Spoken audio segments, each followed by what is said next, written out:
fertile plains of the Americas were ripe for the taking.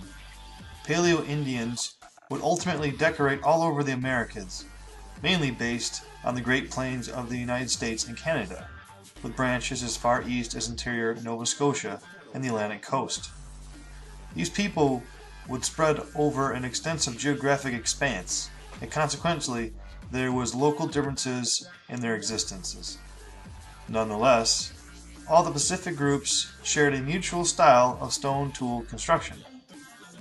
Paleo-Indian tool variations have been found across the Americas, used by highly movable groups comprising of roughly 20 to 60 members of an extended family. Food would have been abundant during the few warm months of the year. Lakes and rivers were crowded with many types of fish, birds, and aquatic mammals. Nuts, berries, and edible roots could be found in the woodlands and swamplands. The fall would have been a demanding time because goods would have been stowed and clothing made ready for the winter. Throughout the winter, coastal fishing groups relocated inland to hunt and trap additional foodstuffs and furs. The world was changing, and this bred opportunity of a new variety. Late Ice Age climate changes triggered plant groups and animal populations to change. Groups moved from place to place as ideal resources were exhausted and new provisions were required. Small bands employed hunting and gathering throughout the spring and summer months, then broke into smaller family groups for the fall and winter. Families moved every 3 to 6 days, perhaps covering up to 220 miles a year. Diets were often nourishing and rich in protein due to effective hunting. Clothing was made from a variety of animal hides that were also used for lodging construction. Inland bands were believed to have existed predominantly through hunting non-extinct megafauna like giant beaver, muskox, woolly mammoths, and ancient caribou. But this was not always the case. The Clovis culture certainly did not rely completely on megafauna for survival. In its place, they engaged in an assorted scavenging approach that involved smaller game and the range of vegetation. Paleo-Indian groups were well-organized hunters and carried a range of tools. Those incorporated highly efficient spear points, as well as blades used for slaughtering and hide treating. Projectile points and hammerstones were made from many sources that are found and traded or moved to new sites. Stone tools were traded or left behind from North Dakota and Northwest Territories to Montana and Wyoming.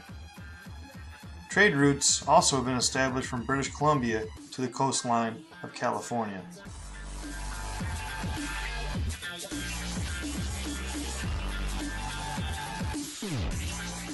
Let's not forget that you need some meat with your potatoes. While not as prevalent as in other parts of the world, Native Americans did have livestock. In Mexico as well as Central America, natives had domesticated deer, which was used for meat and perhaps even milk. Domesticated turkeys were normal in Mesoamerica and in some areas of North America as they were treasured for their meat, feathers, and eggs. There are even records of Mesoamericans employing hairless dogs for their meat. Indian culture had llamas and alpacas for meat and wool, as well as for beasts of burden. Guinea pigs were raised for meat in the Andes, and iguanas were another source of food in Mexico. By the 15th century, maize had spread from Mexico and was being cultivated on the Mississippi, the east coast of the United States, and southern Canada.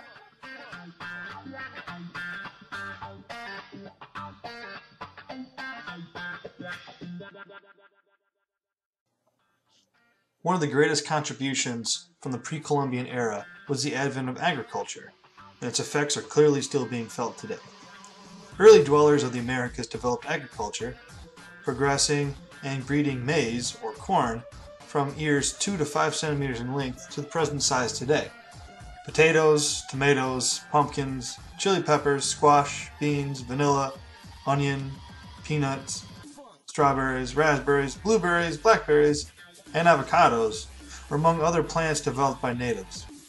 Over 2/3 of the kinds of food harvested that are grown globally are also native to the Americas. The natives began using fire in a prevalent fashion as well.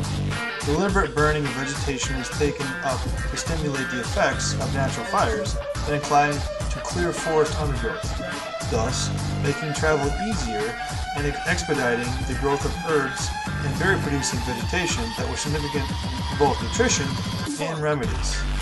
This generated the pre-Columbian grasslands of North America. Again, the world began to change. The glaciers that concealed the northern half of the continent began to steadily melt, revealing new land for occupation around 17,000 to 14,000 years ago. At the same time as this is happening, global extinction among large mammals began. In North America, camels and horses ultimately perished, with forces not to resurface on the continent until the Spanish reinstated the species near the end of the 15th century CE. As the extinction event was happening, the late Paleo Indians would have depended more on other means for survival. 12,000 to 11,000 years ago, the extensive range big game hunters of the Great Plains began to center on a single species, the early cousin of the American bison. The earliest identified of these bison-oriented hunting traditions is the Folsom tradition. Folsom peoples, named after a dig site near Folsom, New Mexico, journeyed in a small cluster for most of the year, returning yearly to the same springs and other preferred sites on higher ground. There, they would camp for a few days, conceivably build a short-term shelter, make and patch up some tools, and then move on. The pre-Columbian era is vital to look at, as it showcases the ingenuity of mankind and its ability to begin harnessing the land to its needs.